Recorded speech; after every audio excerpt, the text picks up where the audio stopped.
ಈಗಲೇ ಚಂದಾದಾರರಾಗಿ ನಿಮ್ಮ ನೆಚ್ಚಿನ ಶೋಗಳನ್ನು ನೋಡಿ. ಮುಂದುವರಿಸೋಣ ಟಿಕೆಟ್ ಟು ಫಿನಾಲೆ. ಸ್ವಾಗತಿಸಿ ಬೆಳಗಾವಿಯ Amogha Varsha from team Lakalaka Lakshmi Nagaraj.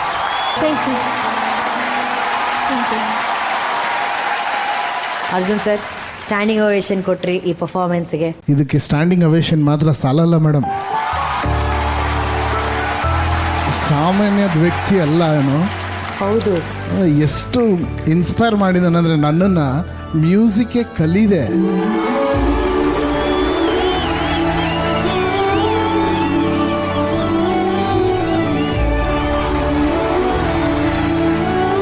Next level ಮಾಡಿ ಸರಿಗಮಪದಲ್ಲಿ ಎಷ್ಟೋ ಮಕ್ಕಳು ನೋಡಿದ್ದೀನಿ, ಮ್ಯೂಸಿಕ್ ಕಲಿದೆ ಮೇಡಮ್. ಏನು ಇಂಪ್ರೂವೈಸೇಷನ್ಗಳು. ಆಮೇಲೆ ಈ ವಯಸ್ಸಿಗೆ ಅವನಿಗೆ ಆ ಸಾಹಿತ್ಯ, ಆಮೇಲೆ ಆ ಸಾಹಿತ್ಯದಲ್ಲಿರೋ ಡೆಪ್ತು, ಅದರಲ್ಲಿರೋಂಥ ದುಃಖ, ಅದರಲ್ಲಿರೋ ಖುಷಿ, ಅದು ಮಹಾಗುರುಗಳೇ ಒಂದು ಅಷ್ಟು ಎಕ್ಸ್ಪೀರಿಯನ್ಸ್ ಆಗಿ ಅವ್ರು ಕಂಪೋಸ್ ಮಾಡಿರೋದನ್ನು ಅರ್ಥ ಮಾಡ್ಕೊಂಡು ಇಷ್ಟು ಚಿಕ್ಕ ಗುರು ಇಷ್ಟು ಚೆನ್ನಾಗಿ ಹಾಡೋನಲ್ಲ, ನೀನೊಂದು ಮಹಾಗುರು ಕಣೋ. ನಿನ್ನ ವಯಸ್ಸಿನ ಮಕ್ಕಳಿಗೆ ನೀನು ಮಹಾಗುರುನೇ, ಖಂಡಿತವಲ್ಲ, ಎರಡನೇ ಮಾತೇ ಇಲ್ಲ. Amazing madam. ಗೋಲ್ಡನ್ ಟೀಚರ್ ಸಿಕ್ಕಿದ್ದಾರೆ ಅವನಿಗೆ. ಖಂಡಿತವಲ್ಲೂ ಒಂದಿನ ಇಡೀ ಕರ್ನಾಟಕ ನೋಡಿ ಹೆಮ್ಮೆ ಪಡೋಂಥ ದಿನ ಬಂದೇ ಬರುತ್ತೆ. ಈಗ ಗುರುಗಳೇ, ನನಗೆ ನಿನ್ನ ಸಿಂಗಿಂಗಿಂತ ನಿನ್ನ ಇಮೋಷನ್ಸ್ ಇಷ್ಟ ಆಯಿತು ಜಾಸ್ತಿ. ಚೆನ್ನಾಗಿತ್ತು. ಬಟ್ ಈಗ ಇಲ್ಲಿಂದ ಕ್ವಾರ್ಟರ್ ಫೈನಲ್ಸಿಂದ ವಿ ಆರ್ ಗೋಯಿಂಗ್ ಅಪ್ ಅಂತ ಆ ದೃಷ್ಟಿಕೋನದಿಂದ ಹೇಳಬೇಕು ಅಂದರೆ, when you sing sometimes ಏನಾಗುತ್ತೆ, ಎಕ್ಸ್ಟ್ರಾ ಕ್ಯಾಶುವಲ್ ಆಗಿದೆಯಾ ಅನ್ನೋದೊಂದು ಕಾನ್ಸೆಪ್ಟ್ ಬರುತ್ತೆ. ಇನ್ನೂ ಒಂಚೂರು ಆ ಕ್ಯಾಶುವಲ್ ಇದನ್ನು ಒಂಚೂರು ಕಮ್ಮಿ ಮಾಡಿಕೊಂಡ್ರೆ ಇನ್ನೂ ಯು ಕ್ಯಾನ್ ರೀಚ್ ಮೋರ್ ಅಂತ ನನಗೆ ಅನಿಸುತ್ತೆ. ಓಕೆ, ನನಗಿದನ್ನು ಒತ್ತಬೇಕೋ ಇಲ್ಲೋ ಗೊತ್ತಿಲ್ಲ, ಯಾಕಂದರೆ ಇದು ನನ್ನ ಚೇರ್ ಅಲ್ಲ. ಇದು ಇವತ್ತು ನಿಜಕ್ಕೂ ನನಗೆ ಅನ್ನಿಸ್ತಾ ಇರೋ ಅಂಥದ್ದು, ಇದಕ್ಕೊಂದು ಗೋಲ್ಡನ್ ಬಜರ್ ಕೊಡಲೇಬೇಕು ಅಂತ. Thrilling performance. ಓಕೆ, 1 2 3.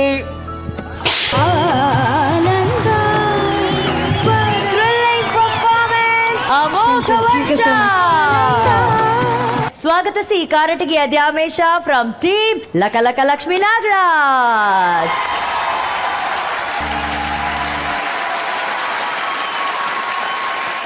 ಧ್ಯಾಮೇಶ್, ಇವತ್ತು ಈ ಒಂದು ಸಾಂಗು ನನ್ನ ಹೃದಯಕ್ಕೆ ಎಷ್ಟು ಹತ್ತಿರ ಅಂತಂದರೆ, ಈ ಸಿನಿಮಾದ ಹಾಡುಗಳು ಇವತ್ತು ಶರಣನ ಬದುಕನ್ನೇ ಕಟ್ಟಿಸ್ಕೊಟ್ಟಂಥದ್ದು. ಖಂಡಿತವಾಗ್ಲೂ ಈ ಸಾಂಗಿನ ಮುಖಾಂತರ ನಿಮ್ಮ ಬದುಕಿನಲ್ಲೂ ಅದಾಗಲಿ ಅಂತ ಅನ್ನುವಂಥದ್ದು ನಾನು ಆಶಯಿಸ್ತೀನಿ. ಒಳ್ಳೇದಾಗಲಿ. God bless you. Thank you Sharan sir. Arjun sir, ಈ ಸಾಂಗ್ ಮ್ಯೂಸಿಕ್ ಡೈರೆಕ್ಟರ್ ಬಂದು ಅತುಲ್ ಅಜಯ್ ಅಂತ. ಹೌದು, ಆ ಕ್ರೆಡಿಟ್ಸ್ ಅವ್ರಿಗೆ ಖಂಡಿತವಾಗ್ಲೂ ಹೋಗ್ಬೇಕು. ನಾವು ಈ ವೇದಿಕೆ ಮೂಲಕ ಅದನ್ನು ಮುಚ್ಚಿಡೋಕ್ಕೆ ಸಾಧ್ಯ ಇಲ್ಲ. So we can never forget the truth. ಇದರಲ್ಲಿರೋ ಪ್ರತಿಯೊಂದು ಸ್ವರಕ್ಕೂ ಓನರ್ ಅಜಯ್ ಅತುಲ್ ಅವರೇನೆ. ಅಂಡ್ ಮರಾಠಿ ಸಿನಿಮಾ ಕ್ಷೇತ್ರದಲ್ಲಿ ಅತಿ ದೊಡ್ಡ ಹೆಸರು ಅವರು. ಅವರ ಒಂದು ಆ ಜಾಗದಲ್ಲಿ ಆ ಹಾಡು ಆ ಸಿನಿಮಾನ ಎಷ್ಟು ಲಿಫ್ಟ್ ಮಾಡ್ತಲ್ಲ, ಆ ಇಡೀ ಕ್ರೆಡಿಟ್ಸ್ ಖಂಡಿತವಾಗ್ಲೂ ಅತುಲ್ ಅಜಯ್ ಅವ್ರಿಗೆ ಮಾತ್ರ ಹೋಗಬೇಕು. ಆ್ಯಂಡ್ ಬ್ಯೂಟಿಫುಲ್ ಆಗಿ ಆಡಿದೆ. ಇವರನ್ನೇ ಮಾದರಿಯಾಗಿ ಇಟ್ಕೊಂಡು ಇದೇ ರೀತಿ 100 ಸಿನಿಮಾ ಅಲ್ಲ 200 ಸಿನಿಮಾಗಳಲ್ಲಿ ನೀನು ವಾಯ್ಸ್ ಮಿಂಚ್ಲಿ ಅಂತ ನಾನು ದೇವ್ರು ಹೇಳ್ತಿರ್ತೀನಿ. ಆಲ್ ದಿ ಬೆಸ್ಟ್ ಗುರುಗಳೇ. ಹಾಡುಗಾರಿಕೆಗಿಂತ ಹೆಚ್ಚಾಗಿ ಆ ಎಕ್ಸ್ಪ್ರೆಷನ್ಸ್ ಭಾಳ ಇಷ್ಟ ಆಯಿತು. ಚೆನ್ನಾಗಿ ಹಾಡ್ತಾ ಇದ್ದಾರೆ. ಥ್ಯಾಂಕ್ ಯು ಗುರುಗಳೇ.